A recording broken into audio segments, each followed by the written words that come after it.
RNC Communications Director Sean Spicer, who over the course of the last year has aged 20 years. Sean, good to have you. Thank you, Neil, I think. I always like to get zing you right up top. What do you think of that? You have, and this is kind of common talk. I'm increasingly hearing if someone's guy doesn't win, the other guys sit it out. Are you worried that this gets to be nasty? Well, it's not helpful. Look, I think we've got three candidates that are right now in the race intending to go to Cleveland if no one reaches the magic number of 1,237 delegates. Obviously, two of those individuals will not be happy if they don't win. But I think that we all recognize as Republicans that we need to grow our party, and the only way that we win is through addition, not through subtraction. And if we're not united, frankly, we can't win. We need to be united to win in November. We've come up short the last two elections.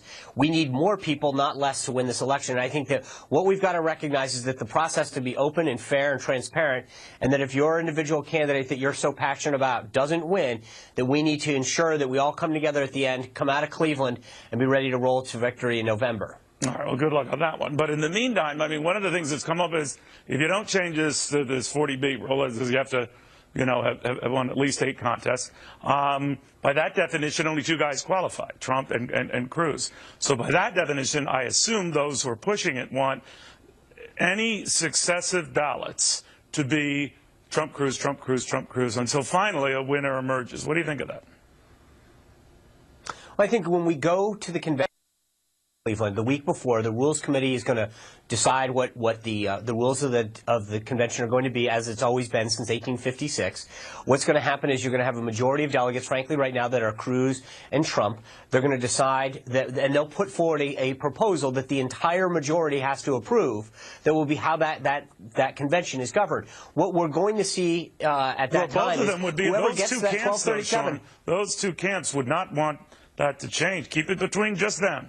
They would not want it to change. Well, and then the folks on the Rules Committee should present something to the entire slate of delegates that reflects the will of those delegates. That's up to them to decide, and then ultimately up to 1,237 delegates. That majority is what's going to have to pass a rules package, an updated platform for the party, and ultimately decide the nominee for both president and vice president. But it's that majority of delegates. It changing so that an outside player, even a John Kasich, who's an outside-inside player, gets a chance, because as the rules stand now, it would only be those 2 guys who would be fighting it out ballot after ballot. And we know history suggests that normally after a few ballots, parties search out other possibilities.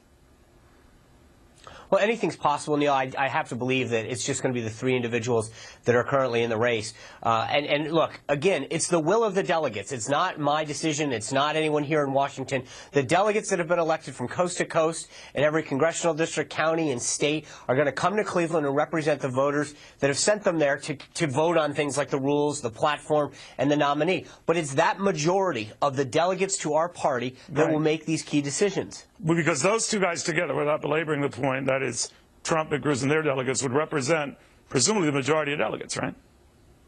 That's right. Yep, that's right. So it's baked into the cake that unless something changes, it will be between those 2 and only those 2, ballot after ballot after ballot. Well, it's incumbent upon every campaign to understand the process and to make sure that the people that are supportive of them, that their delegates go to Cleveland, understanding the process and making sure that they're in constant communication about what's coming up, what they need to do, and what they should be fighting for. All right, Sean, you just aged in this interview. All right, I'm kidding. Be well. Hang in there. Sean Spicer. Thank you, sir. See you soon. Of the Republican National Committee. All right.